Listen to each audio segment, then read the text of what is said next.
Good morning, Shabbat Shalom. I am so excited to be here with so many good friends. With Matt Brooks, our fearless leader of RJC. Ari Fleischer, I think, who was on my campaign, is in the house. Marka Zakowicz, former RJC board member, who is my campaign manager. I think Mark and Julie Levin, for the very first day, when I decided to get into politics, they've been with me. I am just honored to be here and honored to have the opportunity to thank you all. You know, it's my first year in the United States Senate, and when Matt asked me whether I could come and speak, I couldn't wait. I couldn't wait because, most importantly, I wanted to say thank you. Thank you for your help. Thank you for your help. When you win by 15,000 votes out of 7 million cast, everything could have made the difference, everything. And the support of RJC and the people in this room made that difference. You made that difference. I wouldn't be here without your support. And ours was not only a win, it was a consequential win. In 2024, I was the only candidate to beat an incumbent in a presidential swing state. What has become the ultimate swing state, Pennsylvania, right? And every time when you see J.D. Vance breaking a tie on the Senate floor, you can think to yourself, that wouldn't be happening without the victory we achieved together in Pennsylvania. We wouldn't have the chance to break that tie, right?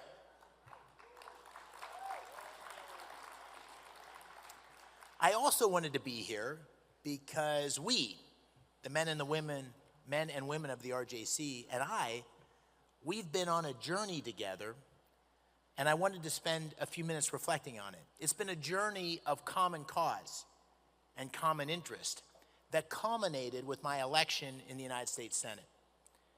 But the journey really started long before that. It's a journey that destined us to be side by side in defense of America's unshakable alliance with Israel, in defense of the Jewish people, and yes, in defense of what Douglas Murray said last night, of Western civilization. And for me, it started more than 30 years ago.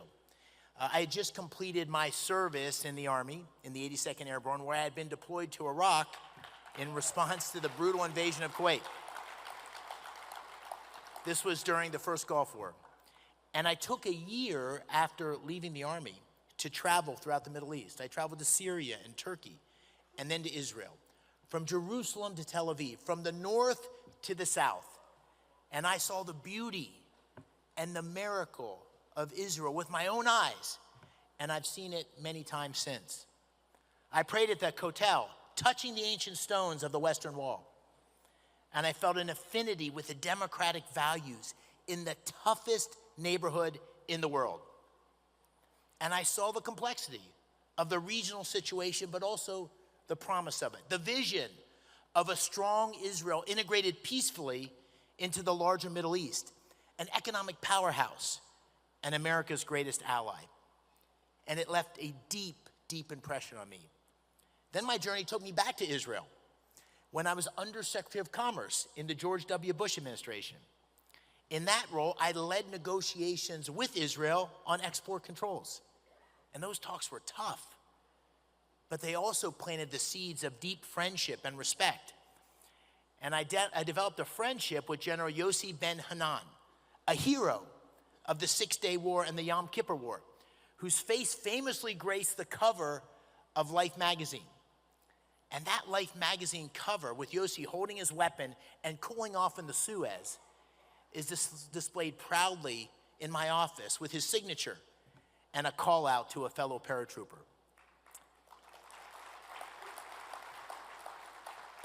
And these experiences, they deepened my bond with Israel and the Jewish people. And in more recent years, those bonds have grown even stronger, but as a result of sadder, more tragic moments. In Pittsburgh, Dean and I live right around the corner from the Tree of Life Synagogue in Squirrel Hill, where together with the local Jewish community, we continue to mourn the souls of the 11 who were gunned down on a Shabbat morning in 2018, the worst anti-Semitic violence in American history. It was 7 years ago this week that October 7th, 2023 happened. On that day, Dina and I were shocked twice because, as I often say, two wars began on that day. One, the horrific attack by Hamas, and the second attack of the global forces of anti-Semitism, unleashing their campaign of hatred and incitement on campuses and in capitals around the world, and sadly, in my home state of Pennsylvania. Dina and I knew it was time to stop everything and show leadership and solidarity. In the weeks after October 7th, we went to Israel. We spent time in Kfar Aza and around the Gaza envelope. We saw the devastation firsthand, and we came back home to bear witness. And then once again back home, I stood with the Jewish students, the University of Pittsburgh, the University of Pennsylvania. They were enduring unimaginable incitement, intimidation, and in some cases, violence.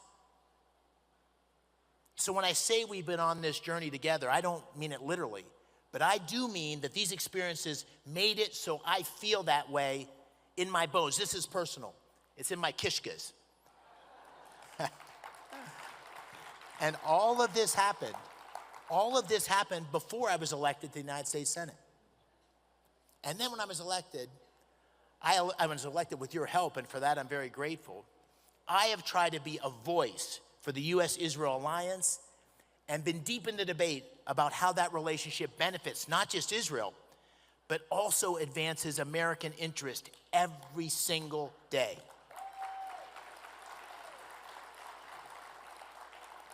I'm the chairman of the Middle East Subcommittee of the Senate Foreign Relations Committee.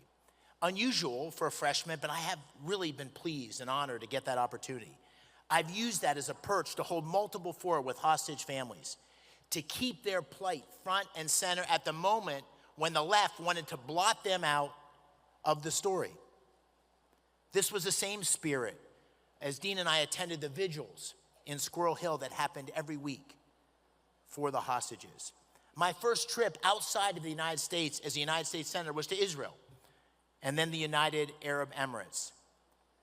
And in a time of fierce polarization, leadership on Israel and anti-Semitism with my colleague and friend, John Fetterman.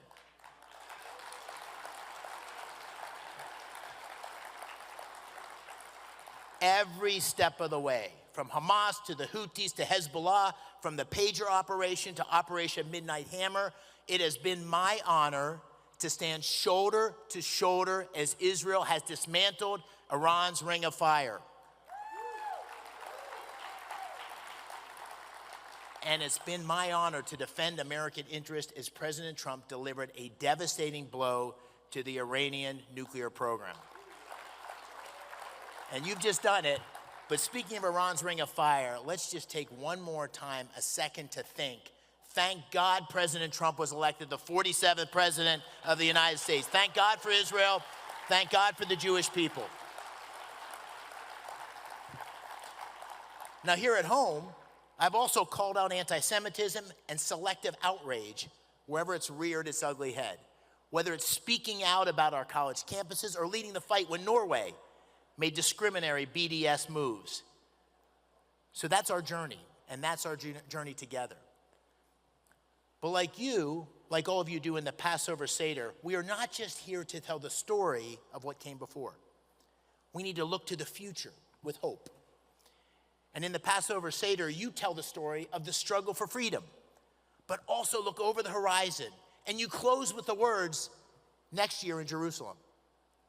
So what do I see as the future of our journey together? Well, it's hopefully a world where we can build on President Trump's historic peace deal, with more countries joining the Abraham Accords and more unbelievable flourishing economic growth, security, and strength for Israel. It's a world where we can beat back anti-Semitism so Jewish life can continue to flourish. Let's face it, anti-Semitism is running wild on the progressive left, and the leaders of the Democratic Party are not confronting it with their new star Mamdani, and Kamala Harris now flirting with the word genocide. But I'm also sad to say that we see some of that ugliness on the right too, and we must confront it. Jews can't be slandered, anti-Semites given platforms. We can't have a world where my dear friend Mike Huckabee, the embodiment of British Christian Zionism, is attacked.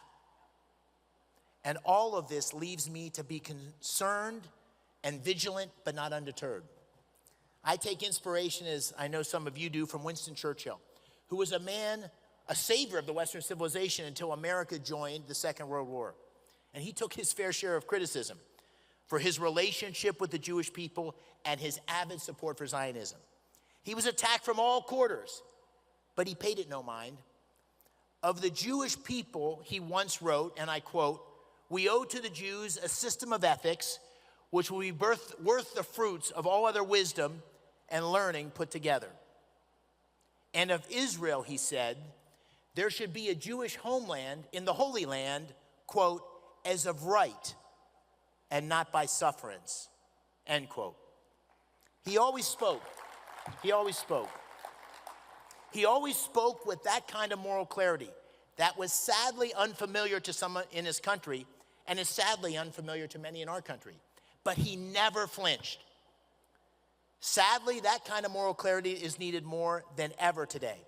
And I promise you, with your help, your friendship, and your advice, I would do everything in my power to provide the moral clarity and strength every single day that you all and we all deserve. Thank you very much.